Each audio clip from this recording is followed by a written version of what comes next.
Hello, and welcome to Issues of the Heart, a mental health ministry through the Prevailing Word of God Community Church. Elder Anthony Harden is our pastor. My name is Joyce Harden. I am a licensed marriage and family therapist with 22 years of experience in various areas of the mental health field. This month, as I was thinking about Mother's Day, I began to think that May is also Mental Health Awareness Month. And my mind went to all of the children, the teenagers in foster care whom I've counseled, the adults whom I've counseled who struggle with Mother's Day. Why do they struggle with it and want this day to pass as quickly as it came? I believe the answer to that question is a quote from Adoption Voices. And it said, having a baby doesn't make you a mother any more than having a piano makes you a musician. Now, some of you will disagree with this post and you'll say, well, what is she doing? Because isn't Mother's Day supposed to be about honoring mothers? Well, this post is not for everyone. It's for adults, males and females, children and teens who are struggling with being abandoned, neglected for whatever reason by their mother, and as a result, being raised by a grandmother, a sister, an aunt, a cousin, or a foster mother. So what does it have to do with May is Mental Health Awareness Month? Mother's Day is an opportunity for some to practice forgiveness. Forgiveness to those women who bore children but never mothered, not because they passed, but because they may have chosen another life over their children. Unforgiveness affects us spiritually, physically, and mentally. It affects our whole being. And so before you say, yeah, right, I ain't gonna forgive that woman. You don't know what she did. You don't know what I went through. So before you say that, let me explain how unforgiveness negatively affects us. And then the benefits we receive when we forgive others. So have you ever said or heard someone say, I'll forgive, but I'll never forget? There is something to that. You know, it's hard for us to forget the hurt and the pain that's been inflicted on us by other people. It's not easy. It's hard. And only God can say, I will forgive their wickedness and I will never again remember their sins. You can find that in Jeremiah 31 and 34. Remembering the pain can help us value the lessons we learned and recognize what God has brought us through.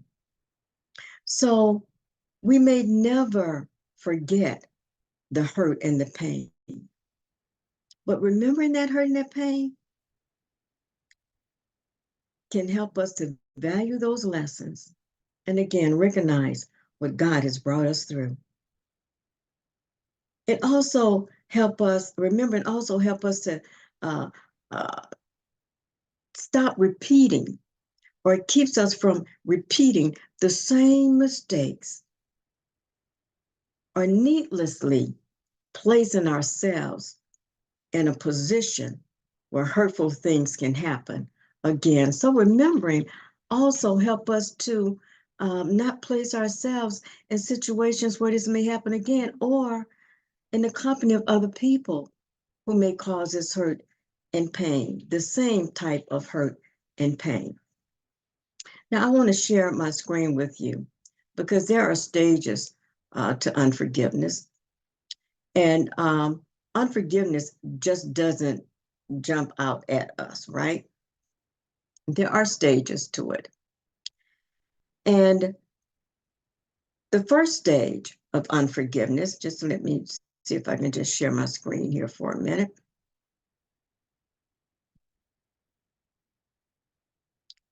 The first stage of unforgiveness is the initial hurt. Someone says or does something that wounds our heart. That's the first stage. Somebody did something, somebody said something that hurt us deeply. And then that second stage of unforgiveness is resentment. It's where our heart dwells on that hurt if we don't deal with it right away. If we don't go to that person right after they hurt us and use those I statements and say, you know what, I was hurt by what was said, and give them an opportunity to apologize or explain. So if we do not do that, then resentment will set up in our hearts. And then the third stage is retaliation. We want to get back at the person, right? That's normal. We want to get back at the person. And it's usually either by speaking or slandering that person to other people, or we will rehearse in our minds what we're going to say to them that will hurt them as well. Getting back at them, okay? Or letting other people know this is what they did to me. And then that fourth stage of unforgiveness is bitterness. This is where we allow unforgiveness to set up house in our hearts. And like sometimes when people visit you and you want them to hurry up and leave, or maybe there's an unwanted guest in your house, well, it's hard to get that unwanted guest of bitterness out of our hearts once we allow it to set up in our house, in our hearts. And then unforgiveness bears fruit. So what are the fruits of unforgiveness? The fruit of unforgiveness is that we're not forgiven by God. We cannot forgive ourselves, and we remain sick. Healing is subsequent to forgiveness. Sometimes, people, those, I don't know why I'm feeling this way, or why I'm ill. Unforgiveness in our hearts, it can cause certain illnesses. It will affect us physically. And then we'll go on remembering that painful incident. Unforgiveness make us to repeat it, and when that person's name come up, we continue to say what that person did. So we continue to go on remembering those painful incidents, and we become like those we don't forgive. And until we forgive, history must repeat itself. Until we learn how to forgive, history will repeat itself. And if we don't forgive, we have no peace. And until we forgive, as I said, on number 4, we will not forget. We'll keep on remembering those painful incidents. And unforgiveness leads to bitterness. Bitterness can cause diseases, physical ailments. And without forgiveness, it's hard to accept forgiveness. And without forgiveness, we really can't appreciate what God has done to forgive us. So now, what is forgiveness? Simple. Forgiveness is a choice. It involves the decision to let go of resentment and anger. Forgiveness is the act that hurt or offended us, and it might always be with us. But working on forgiveness helps us to be free from the control of the person who harmed us. So then you say, well, they don't have any control over us. Oh, sometimes we think they don't, but they do. When we continue to bring up what they did and how it harmed us, that's control. Because they're controlling whether or not we have any peace. So we want that control back. And sometimes forgiveness might even lead to feelings of understanding, empathy, and compassion for the one who hurt you. Sometimes when I counsel, especially adults, I will ask them to maybe think about what their mother went through or their grandmother. Was there any trauma in their lives? Generational type trauma. Okay. And what was that trauma? Was it physical abuse? Was it sex abuse? And sometimes helping them to understand what their grandparents went through and what their mothers went through can also lead to empathy and compassion for that person who hurt them. Forgiveness doesn't mean forgetting or excusing the pain and the hurt that was done to you. It doesn't always mean making up with the person who hurt you as well.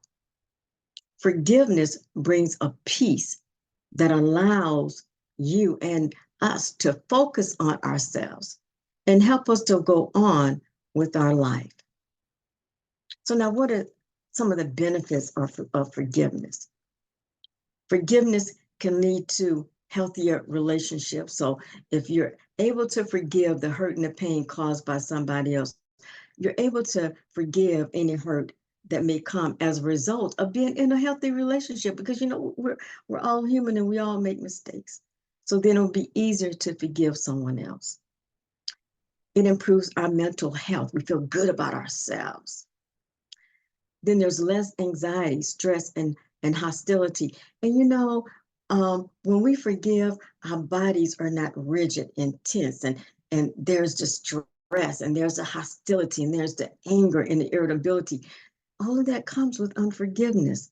But with forgiveness, there's less anxiety, less stress, and less hostility. Then there's fewer symptoms of depression. And also, forgiveness can lead to lower blood pressure. When there is unforgiveness in our lives and we get upset, we may get angry or whatever about that thing that happened in the past, then it could cause our blood pressure to go up. But forgiveness can lead to lower blood pressure. It can lead to a stronger immune system. It can lead to improved heart health and also improved self-esteem. We feel good about ourselves. So now, you told me about all that. So how do I begin this process of forgiveness?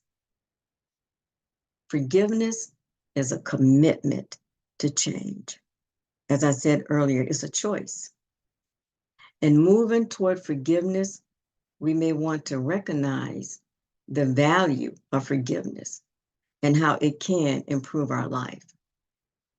We may want to identify what needs healing and who we want to forgive. Seeking counseling is always good as well, because sometimes a therapist will give us a different perspective, and maybe that's where the empathy and the compassion can come in, in forgiving someone who's harmed and who's hurt you. Acknowledge your emotions about the harm done to you. Recognize how those emotions affect our behavior and work to change them. Our thoughts affect our feelings. Think about it. Our feelings affect how we behave.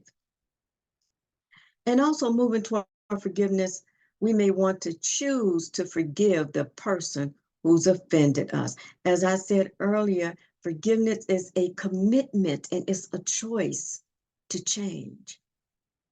And then we may want to take back the control and power that offending person had in our lives. I don't want to say we may want to take it back. We want to take back that control and that power.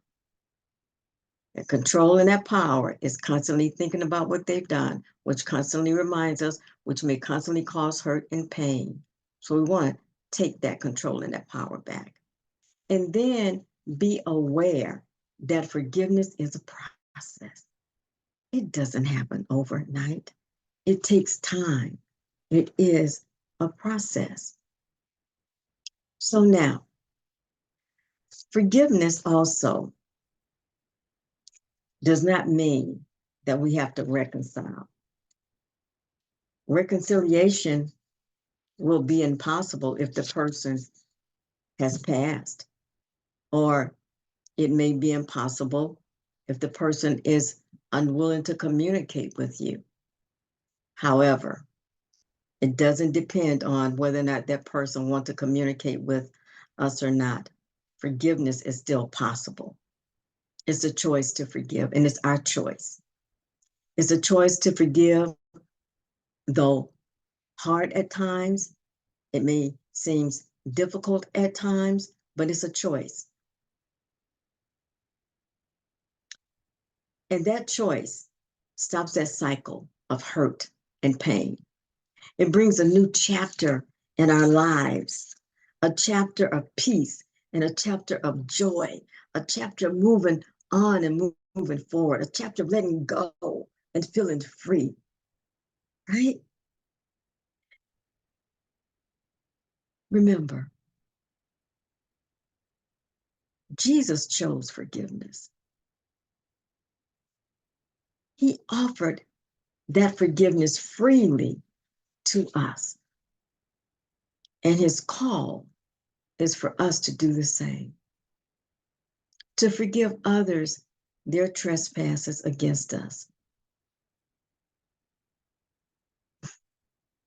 Sometimes we don't understand that forgiveness is for the victim or the one who was offended.